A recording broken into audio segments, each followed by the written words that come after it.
Forse hai ragione, dovevo partire prima. Non ne avevo le possibilità, ok? C'è chi le ha e chi no. Non era un viaggio facile. Se pensiamo che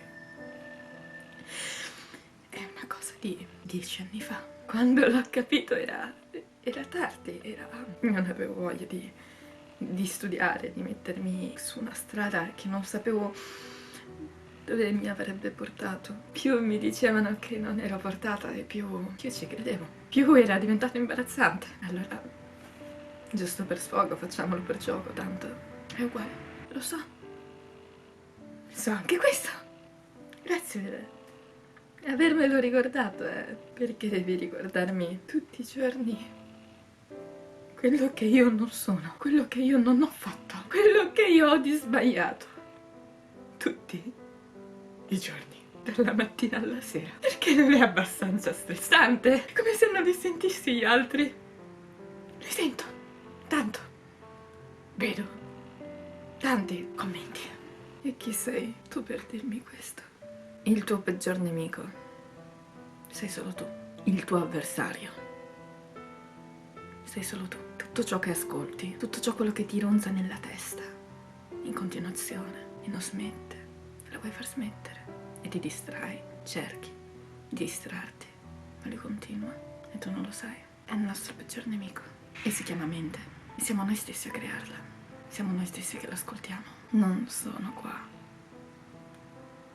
per dirvi come farla smettere, perché non lo so.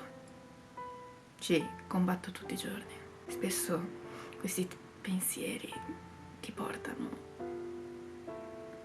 nella peggior strada, dicendo è questo giusto per te, è questa la cosa migliore per te, perché non siamo in grado di ascoltare noi stessi, ascoltiamo gli altri, ci facciamo condizionare dagli altri, ci facciamo influenzare dagli altri con tutto quello che vediamo, pensando è giusto così, mi piace, va bene, mi accontento, non importa.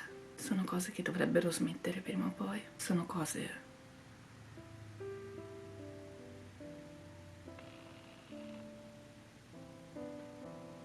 che devono smettere. E solo noi li possiamo sconfiggere. Solo ascoltando il silenzio. Ascoltando il rumore del nostro condizionatore, della luce. Ho sempre creduto che era giusto ascoltare gli altri, quello che volevano gli altri, mi facevo influenzare anche dalla persona a cui voglio più bene al mondo, ma in fondo so molto bene che cosa voglio fare, che cosa è opportuno per me, che cosa è giusto per me e non lo devo ascoltare col pensiero. Sono cose che ti vengono naturali e molto istintive. Tutti pensano che i personaggi pubblici siano una specie di supereroi, che non piangono, che non hanno paure, che hanno soldi, che hanno tutto. Esistono forse, ma non è vero. Dietro tutto ciò che dietro, ma porca di quella troia, il cellulare!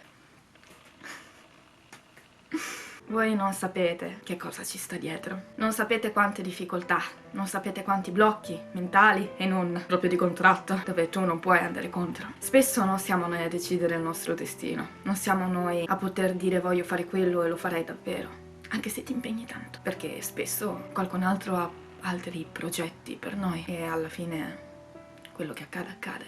Però dobbiamo essere noi a dire sì, li vogliamo ascoltare e pensare che sia davvero quella la strada buona e giusta, oppure no. In questi 2 anni ho passato a stare in un limbo. Ho perso, mi sembra di aver perso 2 anni della mia vita a fare niente. 3 anni fa era successo di tutto. Ci sono un sacco di cose che non posso dire, non posso raccontare. Nulla magari di quello che adesso voi pensate, nulla di così sconvolgente, traumatico. Però era una bella botta per me a quei tempi. È come se mi fossi vista il mondo crollare addosso. O almeno era quello che pensavo. E poi ho pensato, no, c'è di peggio. Potrei svegliarmi una mattina e la mattina dopo non svegliarmi più. Perché questa è la vita.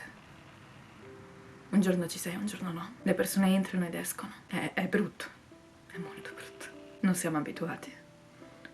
Però è così. E questo pensiero mi ha fatto andare avanti. Ho pensato, se domani tutto dovesse finire, cade un meteorite o Ciccio Bomba decide di far esplodere il Giappone, cosa faccio?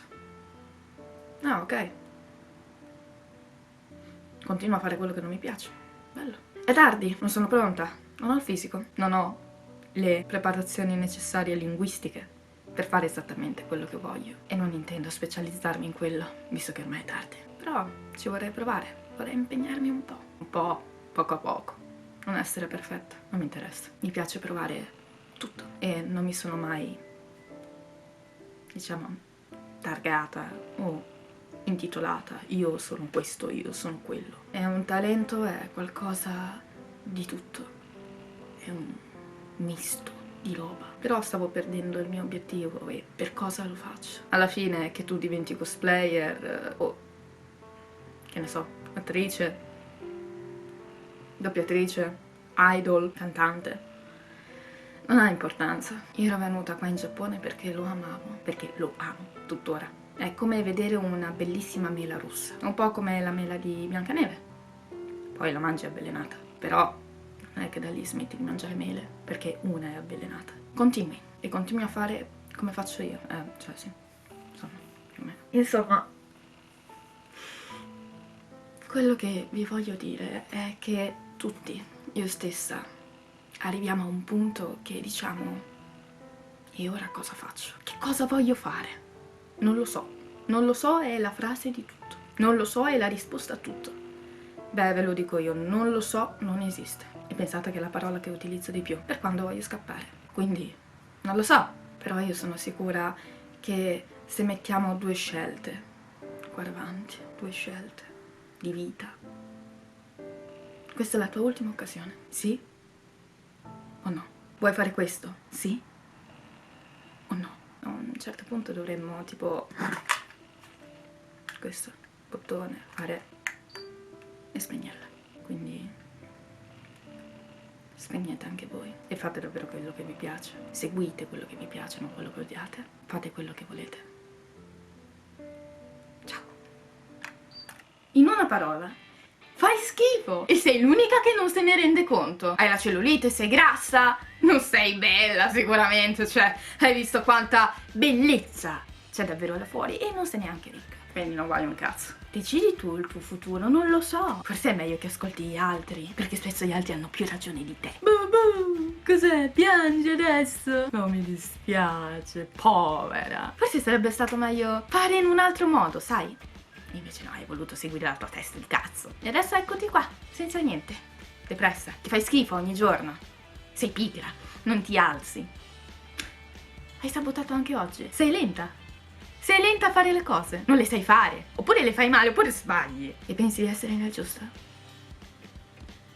Guardati allo specchio. E se questo video non vi ha ancora motivati abbastanza, dove io piango e faccio finta di recitare quando magari non lo so fare, non mi interessa, bene, allora sarò il vostro coach personale. Avanti! Marcia! Che cazzo stai a fare lì? Non stai a fare niente, perché ti devi mettere su e farti un culo grosso così, perché le cose non te le dà nessuno e si aspetti che sta cazzo di vita scenda lì e ti dia le cose. Beh ragazza, stai fresca, perché non troverai nemmeno 50 centesimi da quando sei sfigata, anzi probabilmente li perderai i 50 centesimi per strada. Ti vedo che non fai un cazzo, guarda che lo so. Se ho le tette più grandi o più piccole, non importa, spesso non riusciamo a fare la maggior parte delle cose e non mi interessa. Curati, perdonati una volta ogni tanto, perché ok, non puoi essere perfetta, non ti dico di doverti perdonare tutti i giorni, perché cioè santo cielo, cioè non è che puoi davvero stare sul divano a guardare Netflix in continuazione o YouTube. Perché stai guardando questo video? Perché cercavi un aiuto, sicuramente cercavi un aiuto. Ah, cosa devo fare? Ah, chissà, gli dico cosa ne pensa. Ecco quello che ti sto dicendo, ecco quello che penso, che forse dovresti provare a fare qualcosa, e anche solo provare a aver fatto una piccola cosa e non ascoltando quella stupida testolina di cazzo ti aiuterà. Fai qualsiasi cosa, ma fai qualcosa che ti aiuti a dire: ah, l'ho fatto, mi sento meglio, perché è sicuramente molto più bello fare qualcosa di oh che palle, però ti aiuta a stare bene con te stessa, che non è qualcosa di cui non ti aiuta a stare bene e pensi che alla fine ti distragga e basta. Va bene distrarsi un pochino, ma se ti distrai tutti i giorni, non fai quello che devi fare, hai perso subito dopo, poi ti alzi e fai ah, anche oggi non ho fatto niente. Bene, puoi iniziare con delle piccole cose, con delle piccole piccolissime abitudini e man mano ci prenderai gusto. Siate positivi e soprattutto ricordatevi di non fare stronzate, o meglio, se le fate chiedete scusa. Non fate, insomma, diciamo gli stronzi, perché la ruota gira per tutti. Io credo tantissimo nel karma. Se vogliamo stare bene, dobbiamo stare bene prima con noi stessi, poi col fisico, poi con la mente